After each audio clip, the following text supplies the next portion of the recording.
Я взошел на душистую гору в приветливое время весны. Не унывая, я поднялся на вершину и встретил золотое лицо.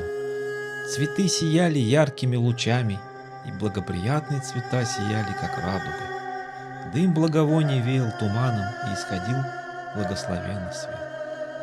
Капли дождя были, как пузыри на нефрите бамбука на краю большой скалы. Эти стихи были написаны Хубилаем, внуком Чингисхана и основателем государства Юань. Когда Хубилай установил контроль над Кореей в 1258 году, его империя приблизилась к берегам Японии, получив в дополнение к этому и корейский флот с моряками. План захвата Японии выглядел естественным продолжением завоеваний. Однако страна оказалась значительно отличной от других территорий монгольской экспансии. Когда в 1268 году послы Хубилая вернулись из Японии с пустыми руками, великий хан не поверил своим ушам. Маленькие острова посмели отказать владыке половины Евразии? Это был вызов, который нельзя было оставить без ответа.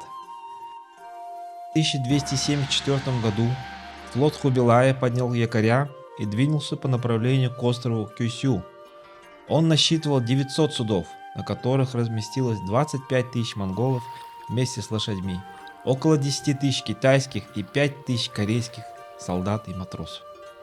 Эту огромную по средневековым меркам армию Хубилай собрал в считанные месяцы.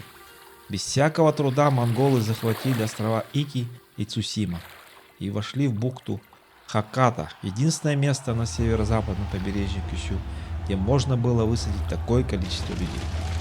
Захватив 3 прибрежные деревеньки, они столкнулись с ожесточенным сопротивлением. Малочисленные самурайские отряды, по современным подсчетам от 3,5 до 6 тысяч человек, атаковали десант, но силы были слишком неравны, и большинство воинов осталось на поле боя. Немногие выжившие отступили под прикрытие старинных, полуразвалившихся укреплений. Опасность поражения была настолько явной, что один из них написал: Всю ночь мы оплакивали нашу судьбу, думая, что обречены и будем уничтожены до последнего человека. В первом бою монголам удалось заставить японцев отступить, а использование пороховых железных снарядов вызвало огромный страх у противника.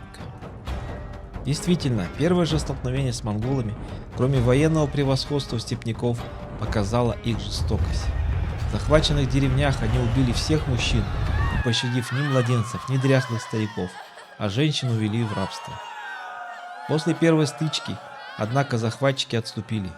К этому времени стемнело, к тому же в бою был ранен китайский полководец Лю. Опасаясь ночных атак, армия Хубилая укрылась на своих кораблях, рассчитывая утром двинуться на завоевание всего Кюсю. Попытавшись высадиться, монголы сразу же попали под интенсивный обстрел из луков. Фанатичные самураи бросились в гущу врага и умирали, унося с собой жизни не готовых к такому отпору агрессоров. Сражение продолжалось несколько дней, в течение которых монголы огнем баллист разрушили и сожгли многие укрепления, но высадить смогли только один отряд. На море они также не чувствовали себя в безопасности. Самураи подходили к огромным джонкам на маленьких вертких лодках и, срубив собственную мачту, карабкались по ней на борт.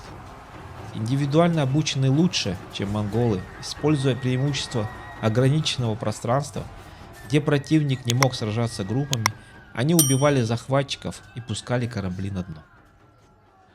В одном случае 30 самураев вплавь добрались до вражеского корабля, отрубили головы всей команде и также вплавь вернулись обратно. Осознав, что продолжение боевых действий в бухте им может не хватить ресурсов, Хубилай принял решение о тактическом отступлении. Однако уже на обратном пути его флот попал в бурю, которая нанесла тяжелые потери, уничтожив до трети кораблей и почти половину войск. Эта кампания в 1274 году превратилась скорее в разведывательный, чем в полноценное завоевание.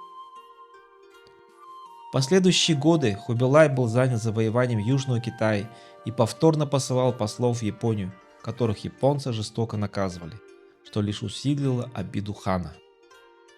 Молодой правитель Японии Ходзё Токимуне фактически управляя страной в роли регента при Сёгуне, решил готовиться к новому вторжению. Наряду с обычными мерами обороны японцы начали активно укреплять побережье. В бухте Хаката была воздвигнута каменная стена протяженностью около 25 миль и высотой в 5 метров, а также созданы небольшие корабли для маневренных атак. Планировалось мобилизовать всех воинов страны для отражения возможного нападения. После завершения войны в Южный Китай в 1279 году к силам Хубилая добавился и большой морской флот, который в совокупности с корейскими судами насчитывал примерно 4400 кораблей. В авангарде вторжения оказались 10 тысяч корейских солдат, 17 тысяч моряков, а также около 100 тысяч человек и 60 тысяч моряков.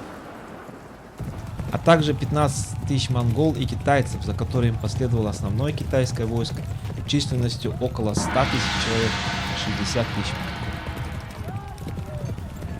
Однако, несмотря на численное преимущество, множество новобранцев из недавно завоеванных народов не обладали достаточной мотивацией для самоотверженной борьбы, в отличие от элитного монгольского ядра. Конечно, кому охота умирать за врага, захватившего твою страну?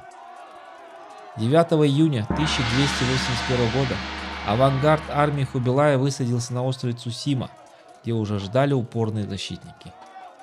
В бухте Хаката, выбранной монголами как оптимальная точка высадки, японцы оказали ожесточенное сопротивление.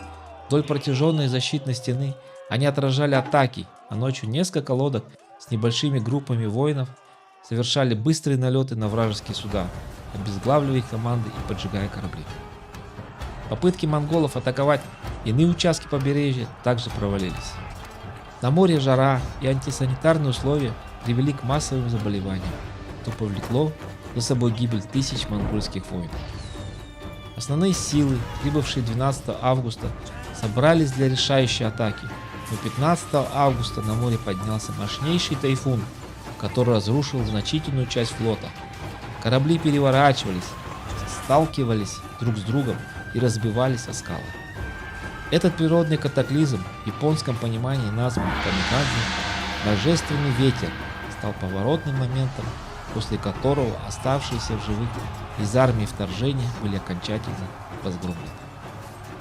Так японцы, благодаря своей решимости, слаженной обороне и своевременным укреплениям, не только успешно отразили вторжение, но и продемонстрировали, что даже самые грозные завоеватели могут быть побеждены. Победа в отражении вторжения не только остановила монгольскую экспансию на востоке, но и поставила крест на мифе о непобедимости кочевников. Самурайский дух и стратегическая подготовка в итоге сыграли решающую роль в этом конфликте, а не только удачные погодные условия. После этих событий империя Хубилая начала постепенно терять свое величие, а Япония на несколько столетий сосредоточилась на внутреннем развитии. Друзья, если вам понравилось это видео, представьте, что было бы, если бы Хубилай победил. Напишите, пожалуйста, в комментариях.